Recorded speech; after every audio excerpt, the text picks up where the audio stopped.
ritrovati per Focus Attualità. Oggi vi raccontiamo una storia davvero particolare, una storia vera che però è diventata, come dire, una leggenda che nel tempo poi si è trasformata e grazie ad uno scherzo su questa storia è tornata a piena luce. Parliamo della casa di un brigante, pregherò la regia di mandarla in onda. Qui siamo a Trenta, piccolo comune in provincia di Cosenza, e queste antiche mura, questa casa che vedete è ormai abbandonata da tempo con le imposte consumate, si trova proprio poco distante dalla chiesa di Santa Maria Assunta che state vedendo. Ecco, come vedete, questa è la casa del brigante Arnone, molto conosciuto agli inizi del 1800. Su questo personaggio è stato scritto molto e soprattutto pare che alla sua morte il brigante Arnone abbia lasciato un tesoro.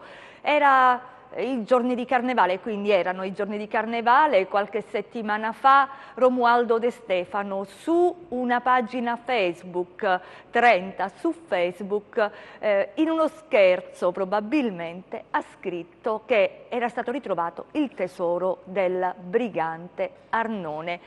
Voleva essere forse una provocazione per riportare luce su questa storia dimenticata. Lo chiederemo a Romualdo De Stefano che abbiamo in collegamento, anzi grazie per aver accettato il nostro invito. Di fatto qualche sito ha ripreso la storia attorno a questa fake news. È scattata tanta curiosità, quindi in realtà il gesto di Romualdo De Stefano ha consentito di far sì che questa storia tornasse appunto alla luce, che non fosse dimenticata, tutti a cercare questo tesoro e soprattutto a capire chi era il brigante, che cosa avesse fatto, quale fosse la leggenda, perché di leggenda si tratta.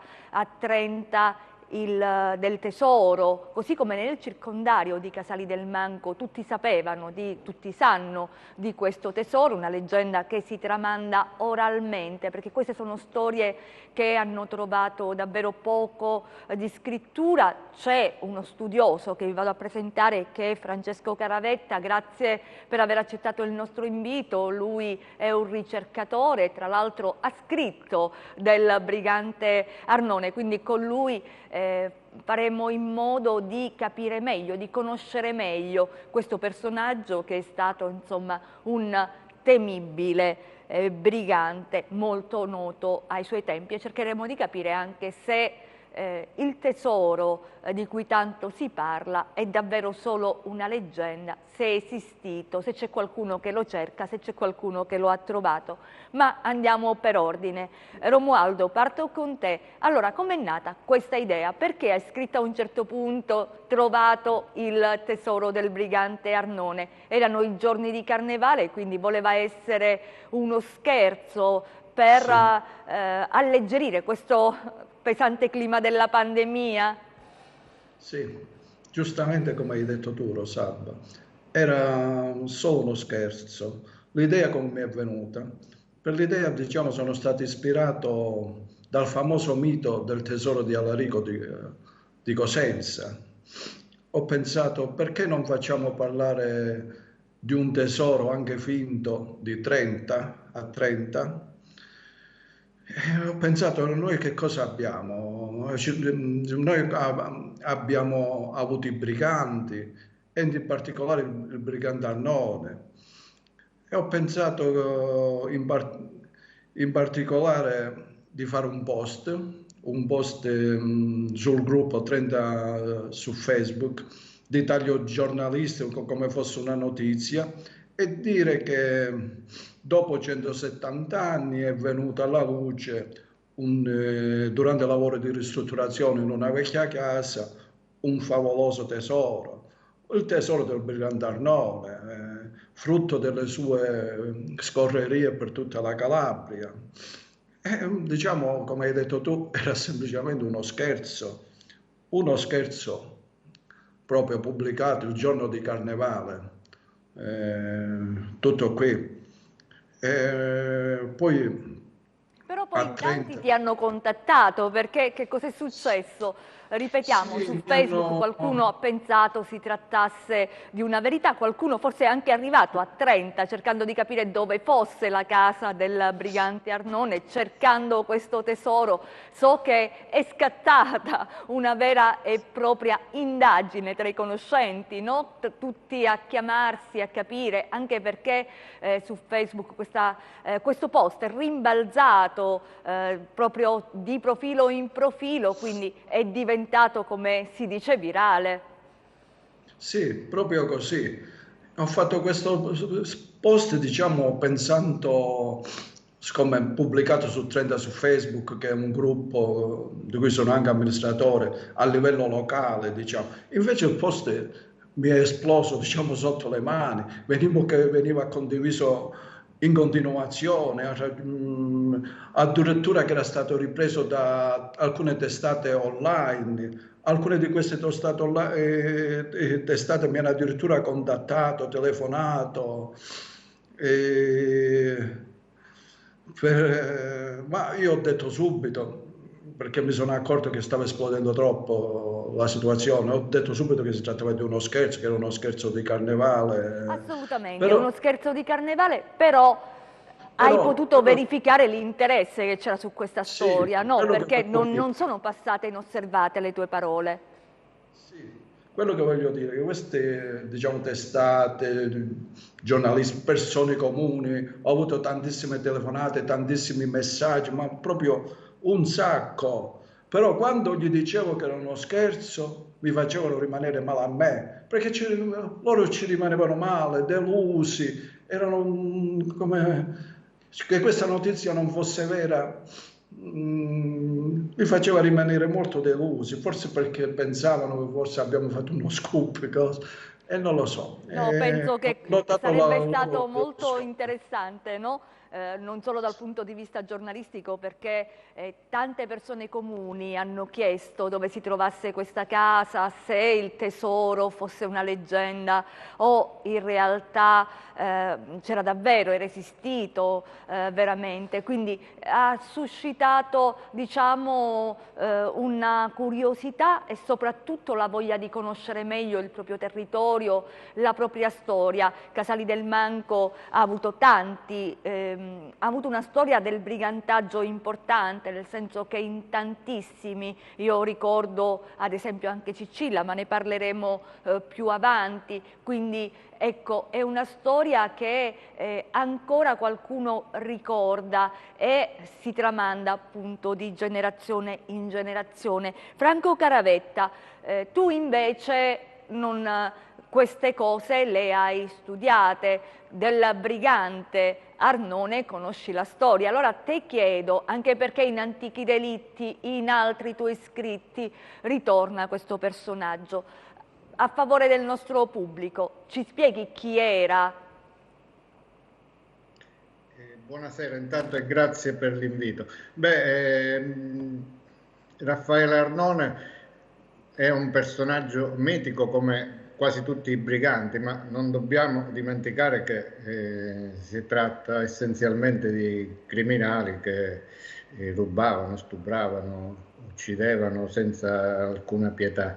E Raffaele Arnone era comunque figlio naturale di un benestante di Trenta, Lorenzo Curcio, eh, che circa all'età di 16 anni poi è stato invitato dal padre naturale ad andare a cercare fortuna per conto suo e quindi andò in Sila a fare il pastore, ma qui per una serie di eventi che sarebbe troppo lungo raccontare, insomma, comincia la sua discesa nell'inferno del crimine. Si associa prima a una banda di Longobucco, poi ne crea una sua e nel corso tra il 1847, fine 1847 e il 1852, quando poi verrà ucciso, gli vengono imputati almeno una decina di omicidi,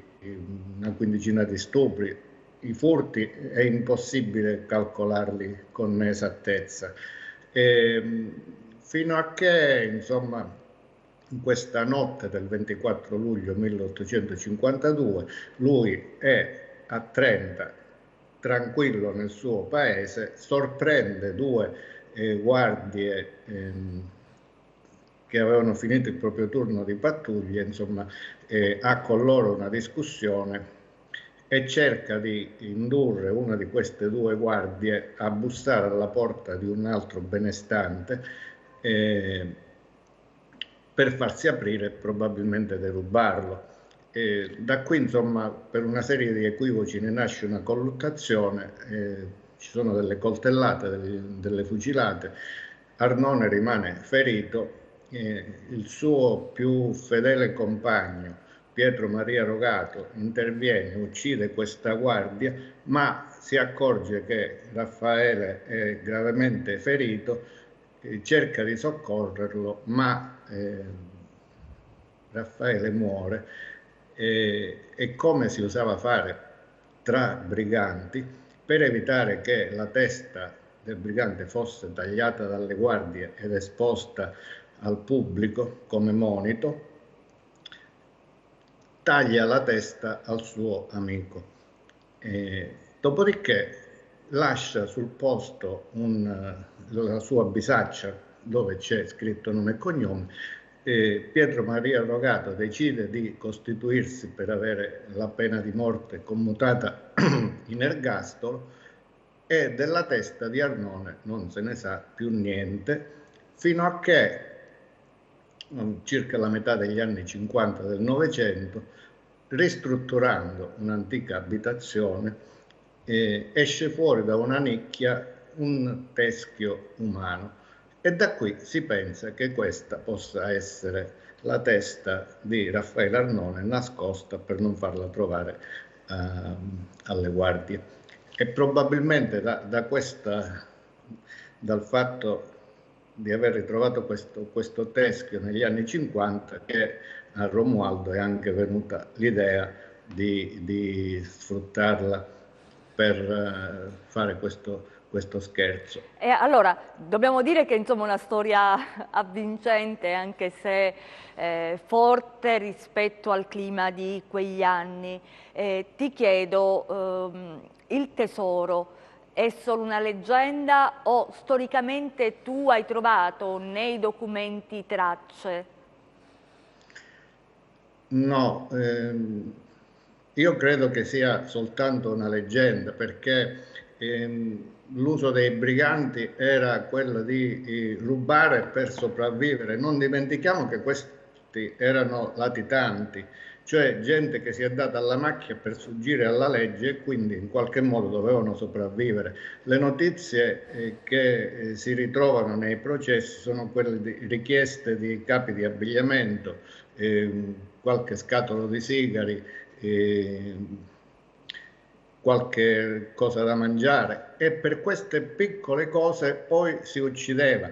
Ci sono stati, è vero, dei sequestri di persone che hanno comportato riscatti di qualche migliaio di ducati di allora, però dobbiamo sempre ricordare che queste erano bande non di una, due, tre persone, ma erano bande di 15-20 persone, quindi il bottino eventualmente doveva essere comunque diviso in parti. E un'altra regola, e questa è documentata negli atti, era quella che nessun frutto delle azioni criminali che venivano commesse doveva uscire fuori dalla banda, per cui è difficile pensare che qualcuno fosse riuscito ad accumulare fortune favolose. Addirittura c'è un processo dove la banda di Arnone va nelle montagne di Orso Marso, quindi immaginate queste persone che partono da Cosenza praticamente e arrivano ai confini della Calabria e rubano un gregge di pecore alla principessa di Scalea e nel ritorno hanno una discussione con alcuni loro temporanei affiliati di Lungro, perché questi di Lungro avevano mandato in paese una capra e un paio di pezzotti di formaggio e ne sono usciti 5 morti, 3 di Lungro e 2 della banda di Arnone, di cui non si conosce assolutamente il nome perché sempre per questa forma di rispetto, chiamiamolo così, nei riguardi dei compagni, i 2 cadaveri dei briganti furono carbonizzati per non farli conoscere, per non farli esporre al pubblico dalle guardie. Quindi per me è solo una leggenda. D'altra parte nemmeno nelle tasche di Arnone, al di là di qualche bottone di argento, è stato trovato nulla. Assolutamente, allora sei stato molto chiaro, anche se hai continuato a farci entrare in questa storia, con una storia di ferocia, di violenza, insomma, tempi davvero difficili, quelli che tu ci hai narrato e che vengono fuori dagli atti. Intanto ci ha raggiunto, lo vedo nel monitor, Peppino Curcio, lui è uno storico, si occupa di tutto ciò, soprattutto del fenomeno brigantaggio. A te voglio chiedere, Peppino, insomma, questo tesoro, dice Franco, negli atti non c'è. Allora, com'è nata questa leggenda del tesoro di Arnone?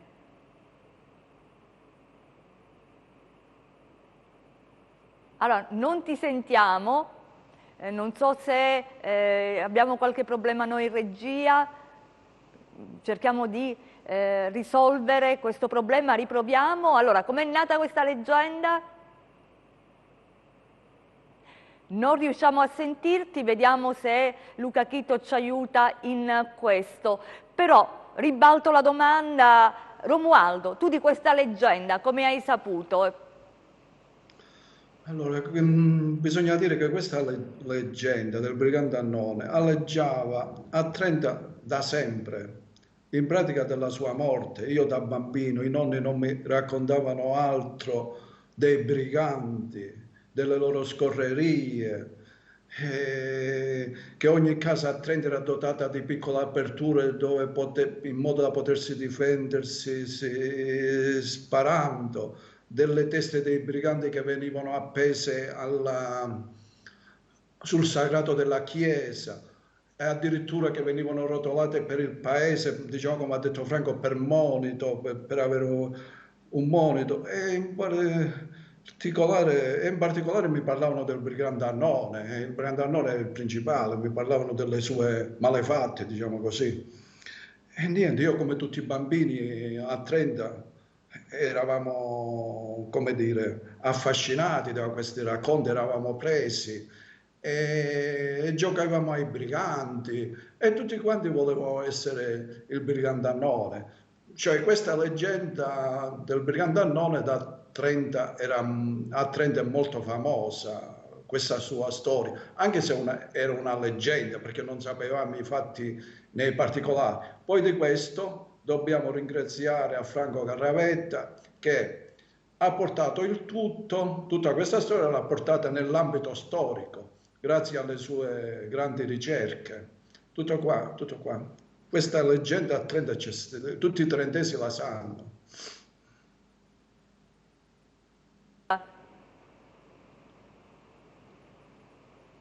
Vediamo, abbiamo il collegamento con Franco Caravetta. Eccoti, sì, Franco, sì. Allora, da dove nasce la leggenda? Scusa, non ho capito. Dico, da dove nasce la leggenda? Perché tu ci hai detto che i fatti storici non narrano di questo tesoro e anzi, secondo le usanze dei briganti di allora, insomma, non sarebbe stato possibile trattenere per sé dei soldi o degli averi, insomma, per poi conservarli. Allora, questa leggenda del tesoro di Arnone, da che cosa nasce? Beh, nasce in un certo senso, secondo me, dalla voglia di riscatto del popolo rispetto alla povertà nella quale viveva. Per cui è bello immaginare che qualcuno sia capace di accumulare una fortuna, anche una specie di eroe romantico, che riesce attraverso le sue imprese a riscattarsi e a costruirsi un tesoro. D'altra parte la nostra storia è piena di esempi di criminali, tra virgolette, romanticizzati. Pensiamo a, che ne so, al brigante Musolino, pensiamo a Salvatore Giuliano, pensiamo a Ciccio Acciardi, per arrivare ai nostri giorni Francis Turatello, per esempio, sono tutti eroi criminali che anche attraverso la scrittura di romanzi sulla loro vita sono stati considerati quasi degli eroi, degli esempi da imitare e non per quello che realmente sono stati. Ma forse perché non si conoscono bene poi le vicende così come le hai narrate tu, cioè queste storie vanno bene quando si tratta del tesoro, quando si tratta di forse spenderle per un territorio e ricordare che ci sono stati questi episodi, sicuramente non sono eroi, soprattutto non sono esempi da imitare. Allora, facciamo l'altro salto. Posso Sì, aggiungere una sola certo, cosa? Assolutamente. Per quanto riguarda questo preciso periodo storico, cioè dal 1848 al 1852-53, soltanto a Trenta e Feruci, due piccolissimi paesi, questi signori hanno causato la morte e l'assassinio di almeno una decina di persone. Quindi la leggenda del popolo si deve ricondurre esclusivamente a una voglia, un bisogno di riscatto dalla povertà e pensare che attraverso le proprie azioni si possa costruire qualcosa di solido per il proprio avvenire. Ecco, assolutamente sì. Forse abbiamo Peppino Curcio questa volta. Vedete, Ecco, ti sentiamo soprattutto, ti sentiamo. Allora, stavamo cercando di capire intanto da dove nasce questa leggenda del tesoro del brigante Arnone, perché Romualdo ci raccontava dei suoi ricordi di infanzia, di questo scherzo di carnevale che poi è diventata curiosità e anche proposta di valorizzazione, no, del territorio attraverso un percorso, attraverso, anche tu stesso hai detto, un museo del brigantaggio, perché il fenomeno sul territorio c'era. D'altronde mi pare che a Longobucco abbiano seguito questa strada, no, con Palma, quindi insomma c'è qualcosa di già avviato. Quindi a te volevo chiedere.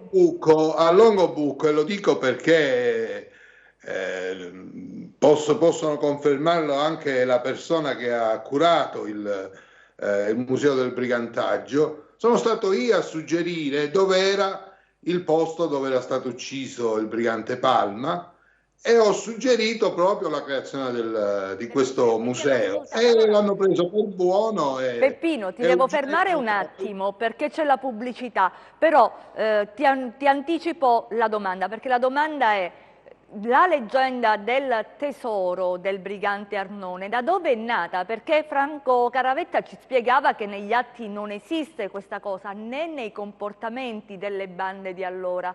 Allora, da che cosa è scaturita? Subito dopo la pubblicità, restate con noi.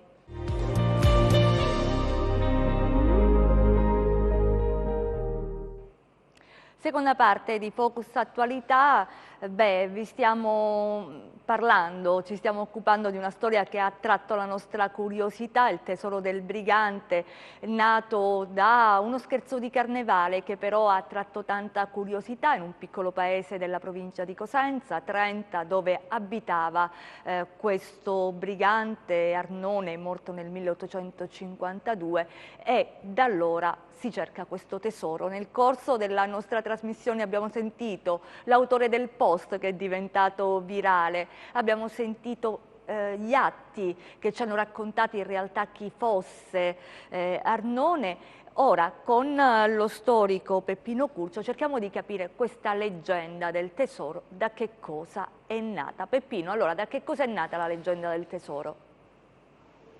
Ma ogni brigante ha una storia a sé e quasi tutti i briganti hanno storie di tesori, di rapimenti importanti. Poi ovviamente ogni banda ha la sua storia, ogni brigante ha la sua storia. Arnone ha una storia particolarissima, molto bella. La banda, tra l'altro, era in due, i capi erano due, banda era Branca e Arnone, non era solo Arnone.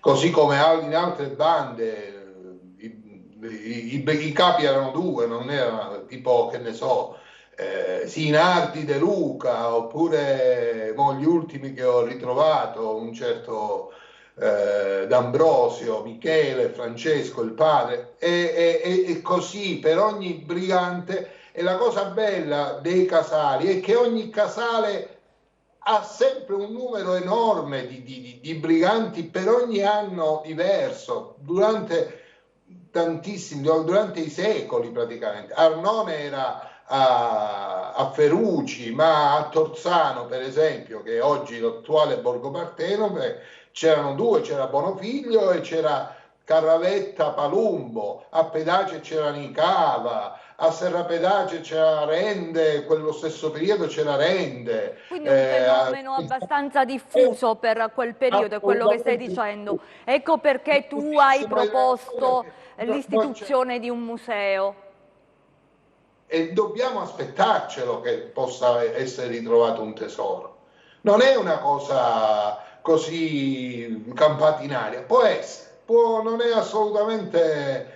Cioè, la banda Arnone, Caravetta, che lo saluto e che ha studiato queste cose meglio di me, sa che erano persone che rapivano, che uccidevano, che avevano a disposizione grandi somme, e ha ragione lui quando dice che le somme non se le tenevano, è perché stare in latitanza comportava anche pagare manutengoli, pagare persone per stare zitti, pagare basisti per fare altre azioni, cioè i soldi non se li tenevano. E quindi il tesoro non c'è, Peppino. Franco dice che il tesoro probabilmente, secondo quanto dicono gli atti che lui ha studiato, non esiste. Quindi questo tesoro da che cosa nasce? C'è o non c'è?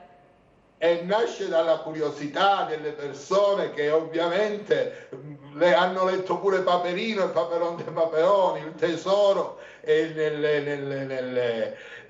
nella cultura nostra moderna, cioè trovare un tesoro significa che ti cambia la vita, ma il vero tesoro sono queste storie. Il vero tesoro sono queste storie, alleggeriamo perché effettivamente è tutta qui la verità, il fatto che la leggenda resta tale perché c'è questo alone di mistero, perché gli atti, come ci raccontava Franco Caravetta, sono rigorosi e raccontano la realtà del tempo. Nello stesso tempo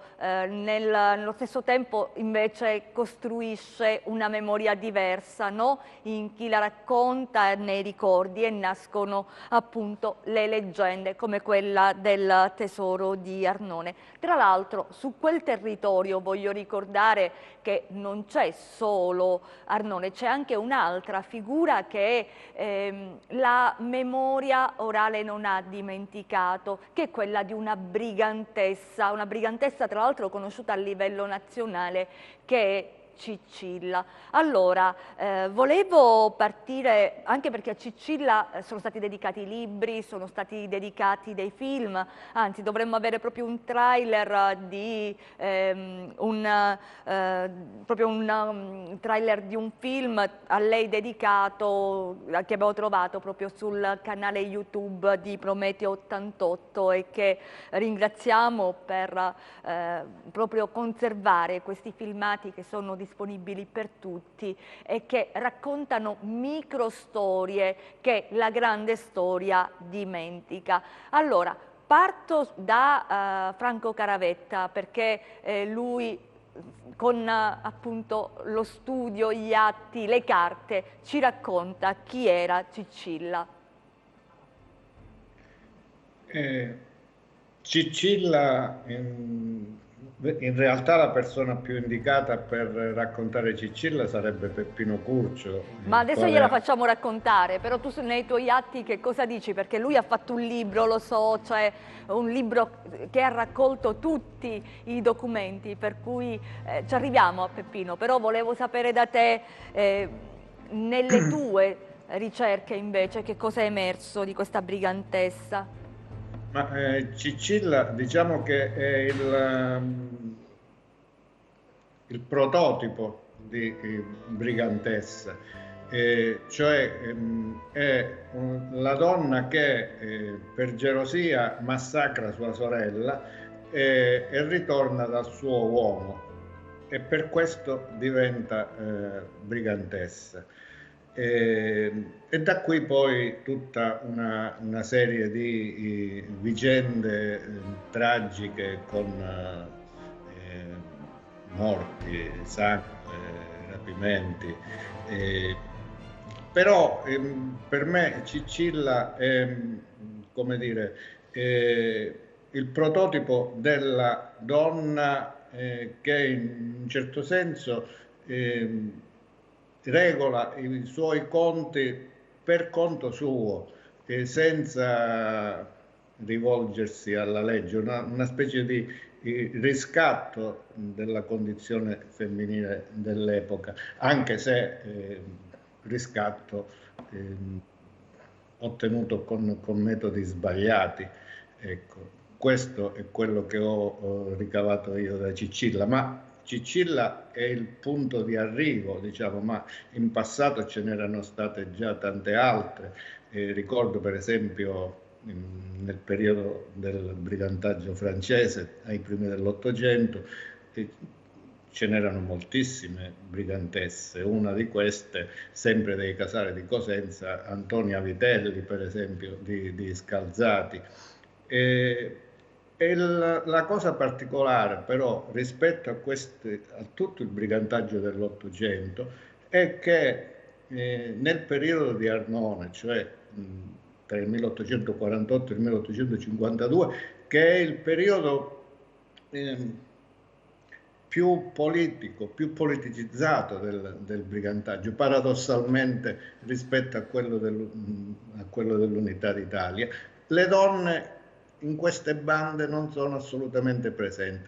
Nel periodo dal 1848 al 1852 noi non troviamo, se non proprio in rarissimi casi, donne che seguono i briganti nelle loro azioni. Cicilla invece è una donna che segue i briganti nelle sue azioni e partecipa attivamente.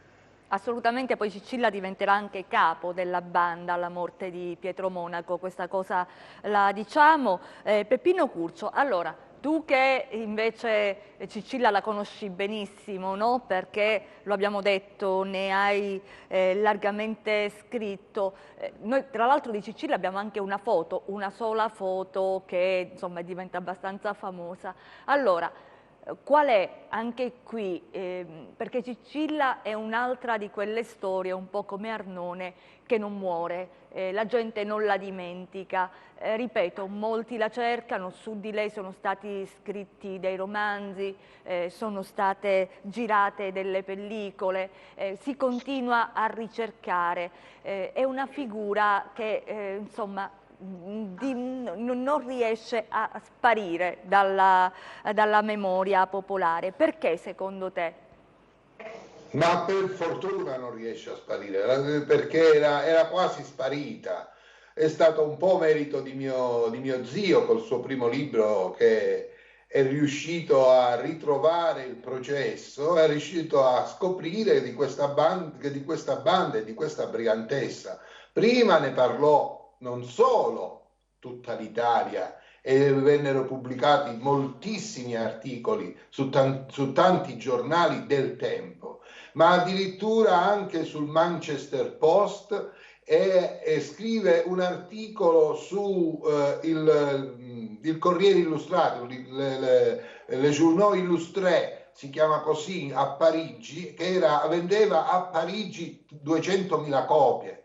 E nel marzo del 1864 si parla di questa brigantessa. Io non credo che i Casali del Manco hanno avuto più eco nella loro storia maggiore di quel periodo. Mio zio, ricostruendo la storia, la vicenda di Pietro Monaco, si è reso conto di questa cosa. Io non ho fatto altro che approfondire quelle fonti che aveva trovato mio zio. Sono andato a vedere e ho capito ho intuito che ne parlava anche Dumas, e Dumas, quello che scrive I Tre Moschettieri, Robin Hood e tutto il resto, parla della brigantessa Cicilla di Pietro Monaco in ben 7 articoli, tutti in prima pagina del giornale L'Indipendente. La storia è davvero affascinante. Le foto, tra l'altro, sono 3, neanche una. 2 sono state scattate a Catanzaro nel carcere. La terza a Torino, sembra a Torino, è nell'archivio Alinari, non so come ci sia trovata. Le 2 foto sono conservate all'archivio Lombroso e sono anche sulla copertina del mio volume. La terza foto, vabbè, quella è una questione, secondo me non è lei, quindi è un po' enigmatica quella foto. Ma è interessante poi che l'immagine di Cicilla ha continuato a uscire anche in altri giornali, in Inghilterra addirittura. Insomma, è una cosa molto, molto importante per i Casali. Il fatto di creare un museo che parli di queste vicende è importantissimo, perché non tener conto di questa storia identitaria così importante, così pervasiva della storia della Calabria, ma soprattutto di questi luoghi. Perché io sfido chiunque a trovarmi un luogo in Italia che abbia una quantità di briganti anche solo paragonabile a quella che c'era qua nei Casali. E quando dico Casali intendo i Casali del Manco con lettera minuscola, cioè da San Pietro in Guarano ad Aprigliano.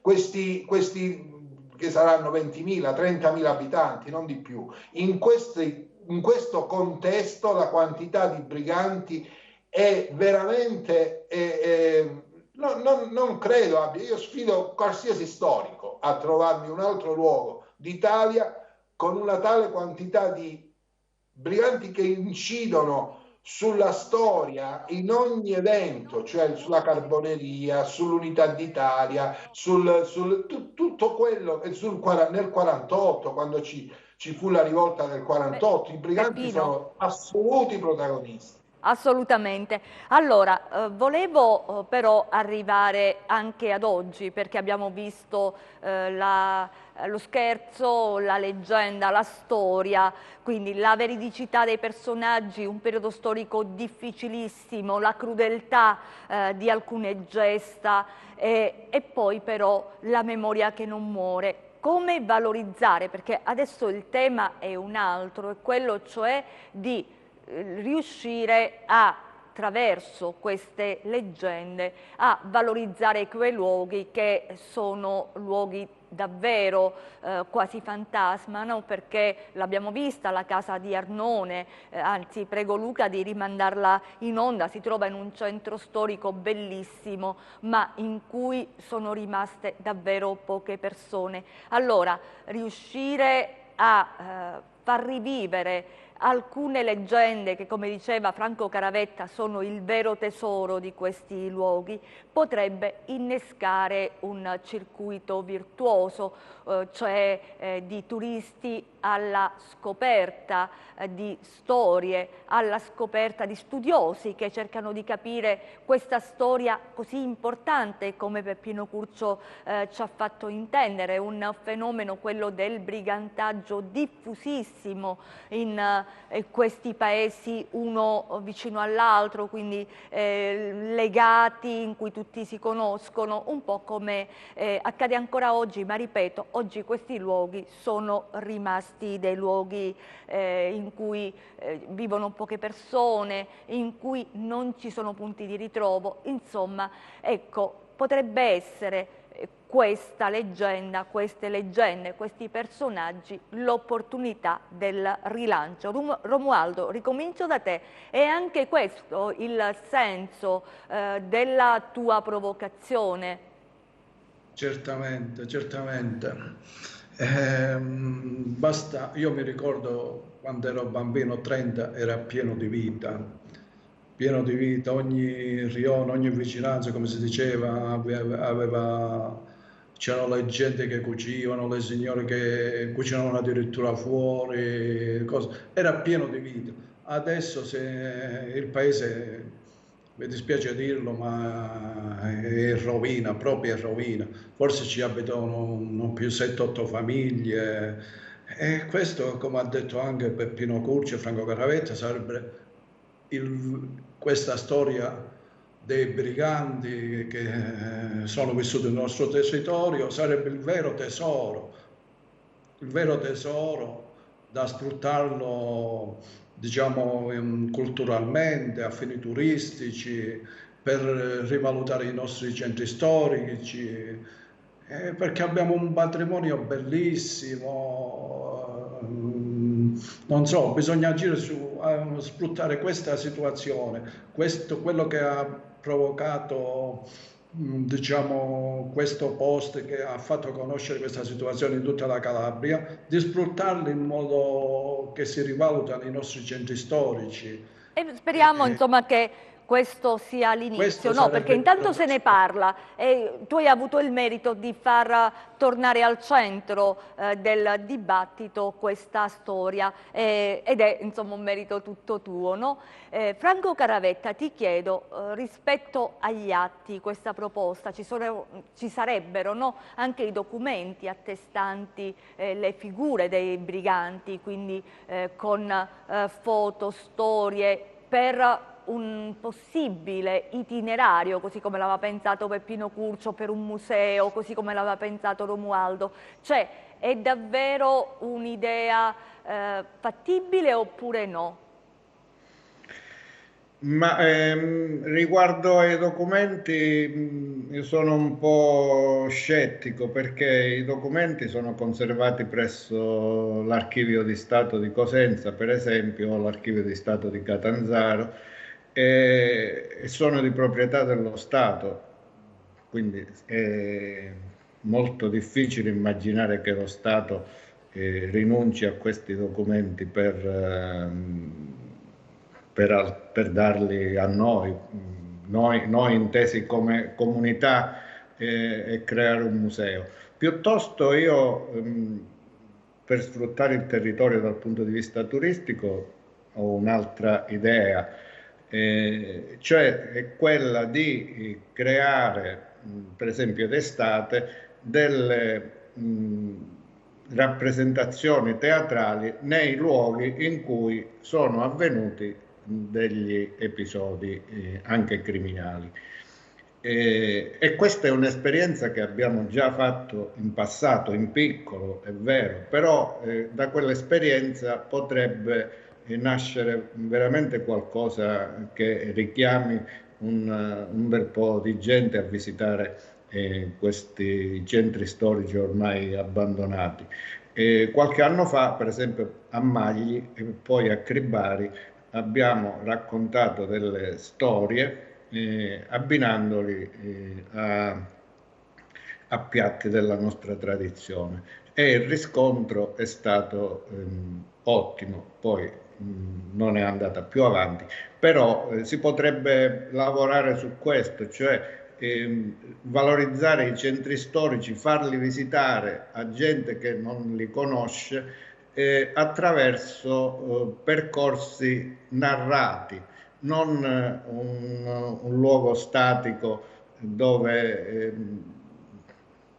alla fine dei conti, insomma, uno va, visita la mostra e poi è finita, però di tutto il resto non ha visto nulla. Portando la gente nei centri storici, invece, secondo me, si otterrebbe un risultato migliore.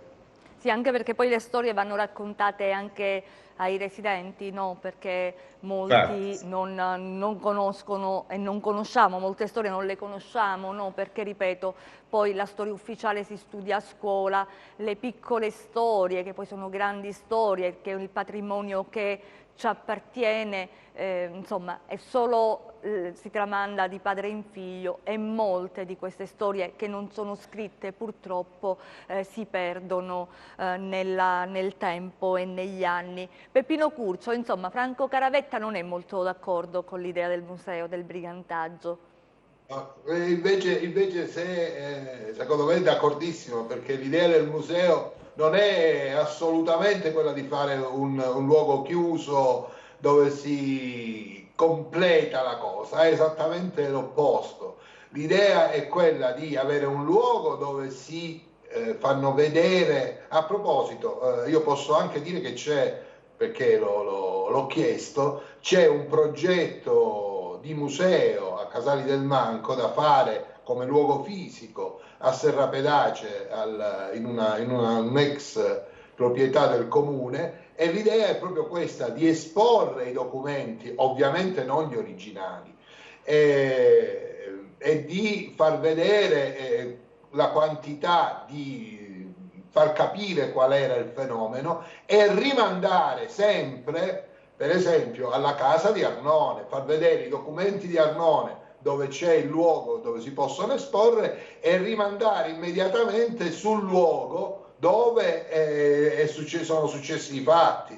Perché il principio dell'idea del paesaggio, della tutela del paesaggio è questo, cioè non è Peppino, scusami, perché tu ci hai dato una notizia, hai detto che c'è un progetto di museo del brigantaggio da parte dell'amministrazione comunale, abbiamo capito, a Serrapedace.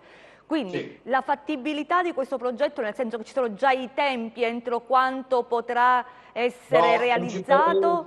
Posso solo dire che è a buon punto sulla strada dell'approvazione.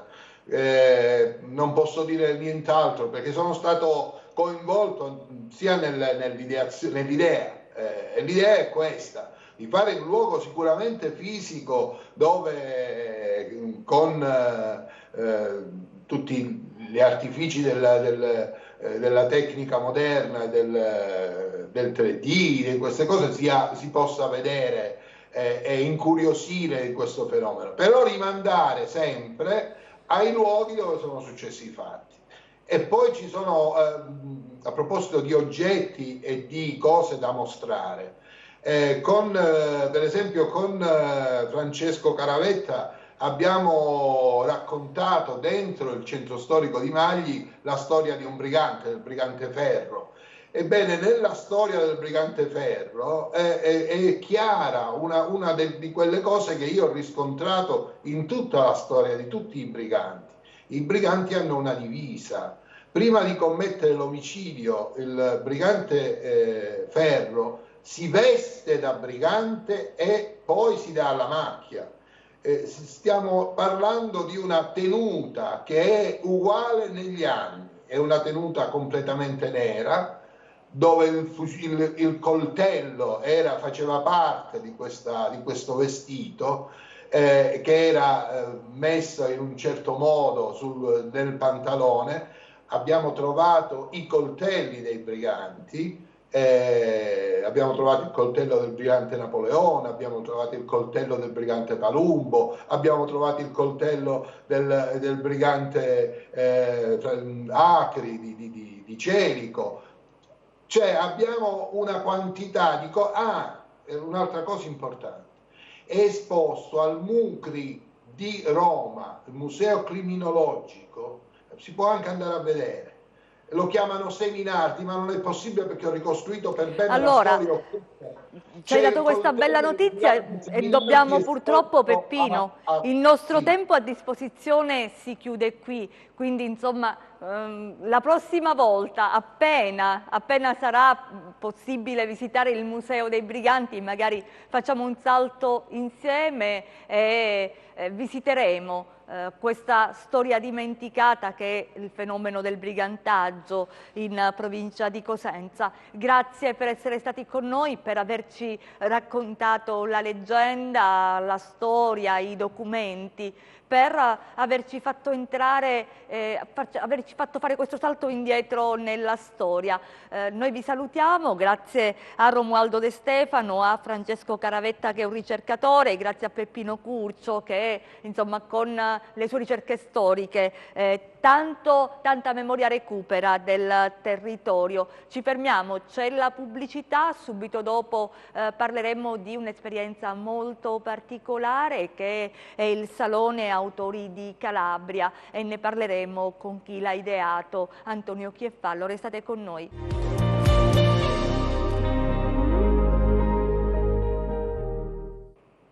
Terza e ultima parte di Focus Attualità. Oggi lo avete anche sentito da prima, insomma, da quando abbiamo cominciato questa trasmissione, abbiamo deciso di dedicarci alle storie di Calabria. Vi abbiamo parlato di questa leggenda del tesoro Arnone a Trenta, di briganti, un fenomeno molto diffuso nella metà dell'Ottocento nella nostra regione, dell'idea di un museo del brigantaggio nella presila cosentina che racconti, narri storie affinché alcuni periodi particolari proprio del nostro vissuto calabrese non vengano dimenticati. D'altronde le storie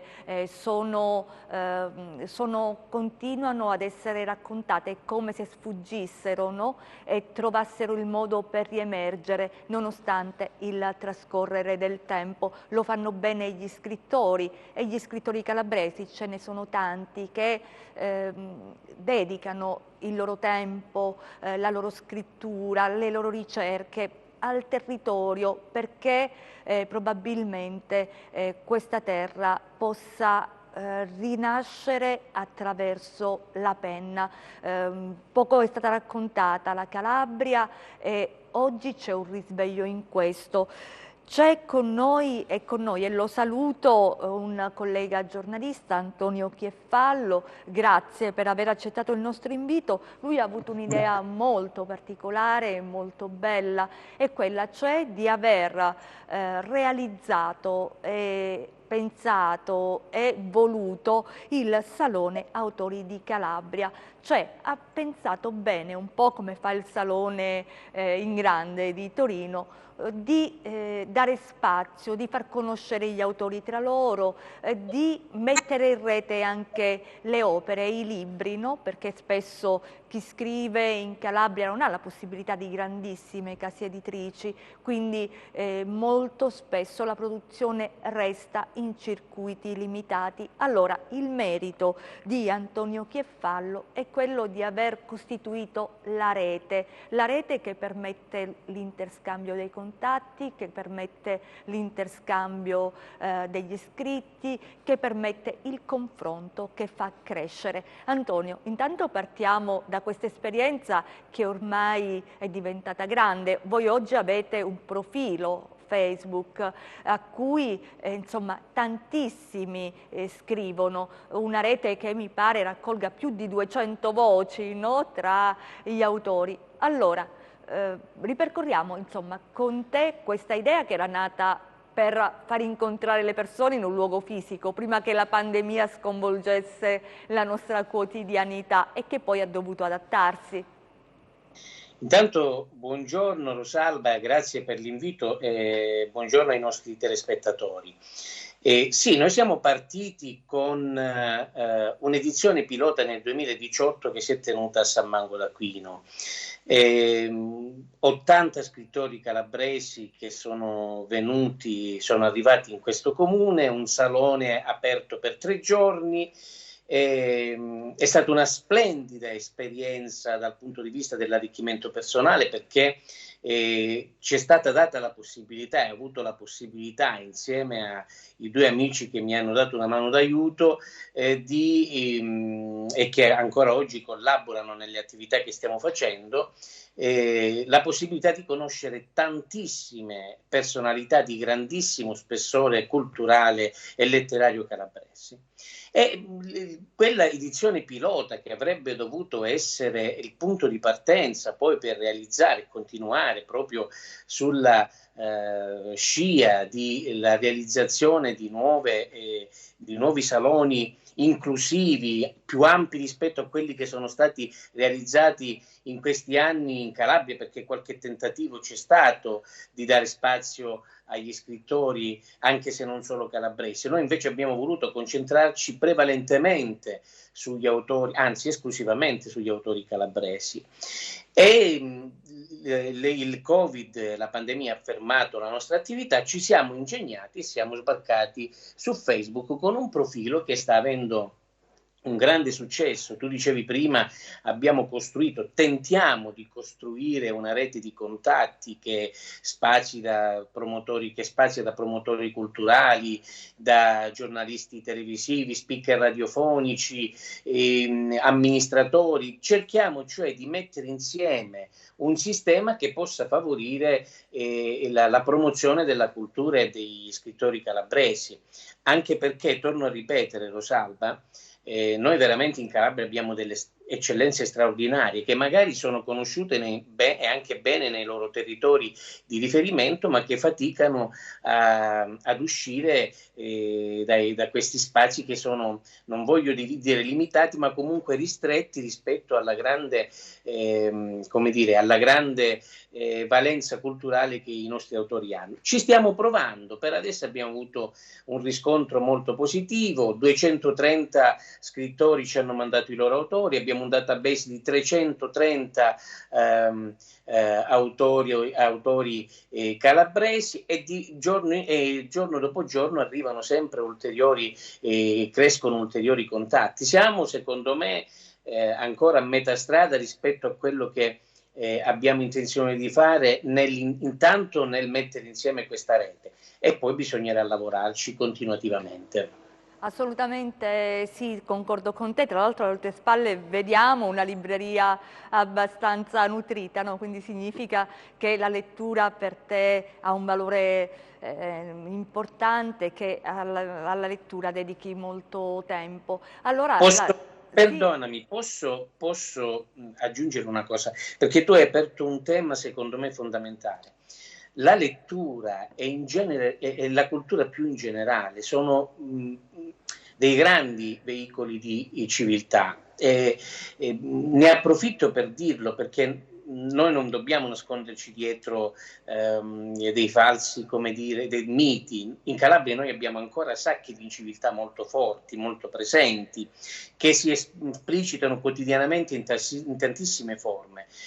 Bene, nell'esperienza della mia vita ho potuto constatare, ma lo sappiamo che è così, che dove c'è cultura c'è un grande livello di civiltà.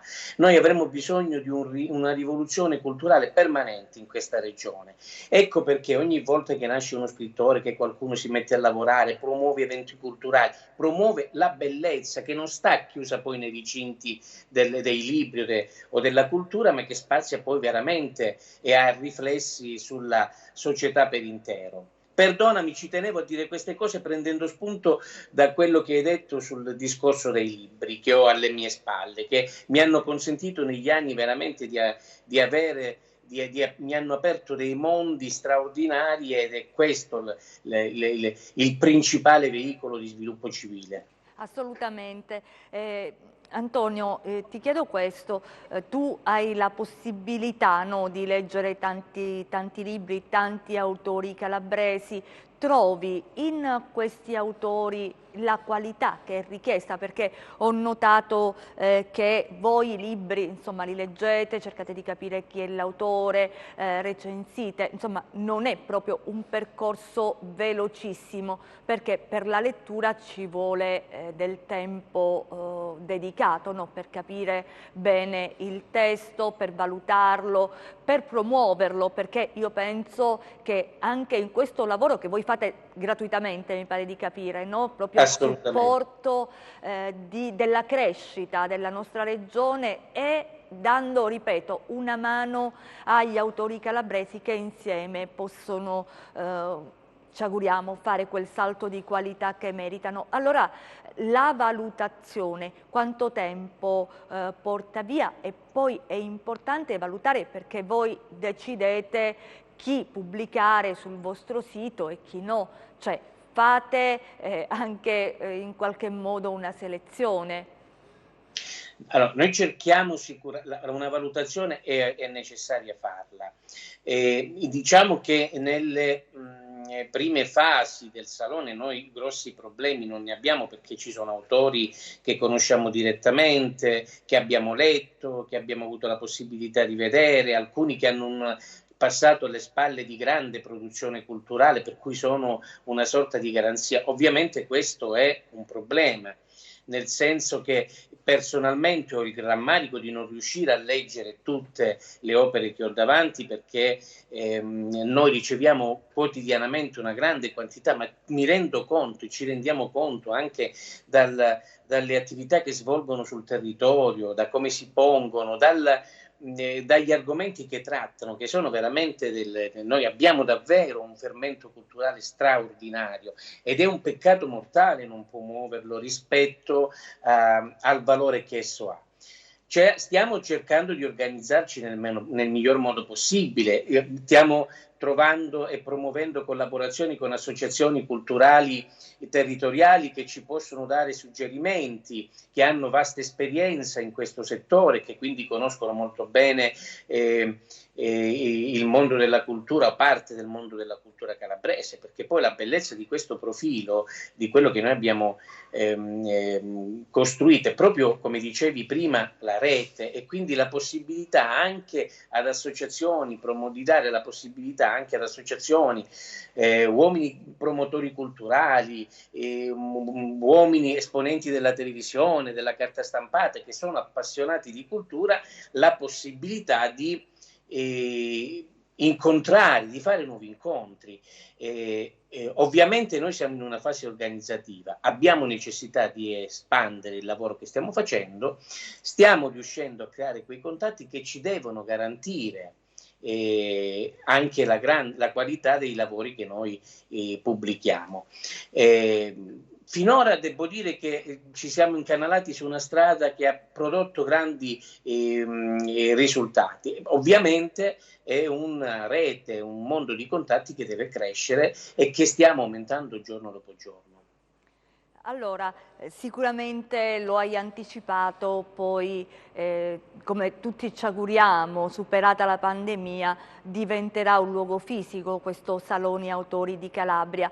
Ce la fate da soli o è un progetto in cui avete coinvolto le istituzioni? Perché tu parlavi di finora 200 e rotta autori che vi hanno scritto, quindi un Salone Autori di Calabria, immagino più di 200 persone che passeggiano, leggono intorno o dentro una struttura, quindi avete bisogno delle istituzioni per realizzare una cosa così importante. Noi ci stiamo lavorando già da diverso tempo, abbiamo contattato alcuni sistemi bibliotecari regionali con i quali siamo in contatto, abbiamo già individuato e immaginato dei possibili luoghi dove poter fare questo salone, perché il contatto fisico, io credo, e anche il rapporto con gli autori poi sia determinante. Ci stiamo lavorando da 2 anni, non è un lavoro semplice da fare perché è necessario il supporto delle istituzioni. Alla Mezzia Terme, per esempio, dove contiamo di realizzare la prossima edizione del Salone, puntiamo ad avere a disposizione una struttura importante, significativa, che può essere degno luogo per accogliere tutti, perché tu parlavi di 200 autori, ma credo che noi andremo molto oltre, perché nel nostro database abbiamo già 330 nominativi. 230 ci hanno scritti, con altri siamo in contatto, ma è un numero che è destinato a crescere giorno dopo giorno, e quindi il lavoro che andremo a fare sarà un lavoro molto serio. Ci vuole tempo, abbiamo già dei progetti pronti, stiamo cercando, anche perché purtroppo ci sono situazioni che poi non dipendono da noi. Alla Mezzia, tanto per dirne una, abbiamo il consiglio comunale sciolto perché si stanno rifacendo le elezioni si dovranno rifare le elezioni in 4 sezioni, quindi questo rallenta alcuni passaggi. Il fatto che la regione sia in una condizione di non pienezza dei poteri è un altro elemento di difficoltà, però in questa fase noi non stiamo fermi e puntiamo intanto a fare un grande lavoro di raccordo con gli autori, che poi dovranno essere il supporto fondamentale per il Salone, e soprattutto con le associazioni, perché le associazioni sono quelle che poi promuovono la cultura nel territorio e dovranno essere coinvolte parimenti alle librerie, che fanno anch'esse un grandissimo lavoro. Noi prevediamo, tanto per dirne una, sul profilo a partire da tra 60 giorni circa, 2 mesi, perché abbiamo tempo, abbiamo necessità di organizzarci per alcuni aspetti anche tecnici. Abbiamo intenzione di ospitare delle presentazioni che si terranno nelle varie librerie della Regione Calabria. Quindi è un lavoro che è partito e destinato a crescere sempre di più. Certo, necessita di una grande mano di aiuto e di un gruppo di lavoro che stiamo costruendo e che sia sempre più ampio. Credo che una organizzazione con i numeri che hai elencato, insomma, sarà una organizzazione importante. La riflessione che facevo e che voglio fare insieme a te, tantissimi autori, allora spesso la nostra è una regione in cui si pensa che leggere insomma non sia proprio così diffuso. Tu invece dai numeri che restituiscono una realtà completamente diversa, che vuol dire che è uno stereotipo questo, o che ci si improvvisa o comunque si scrive pur senza leggere.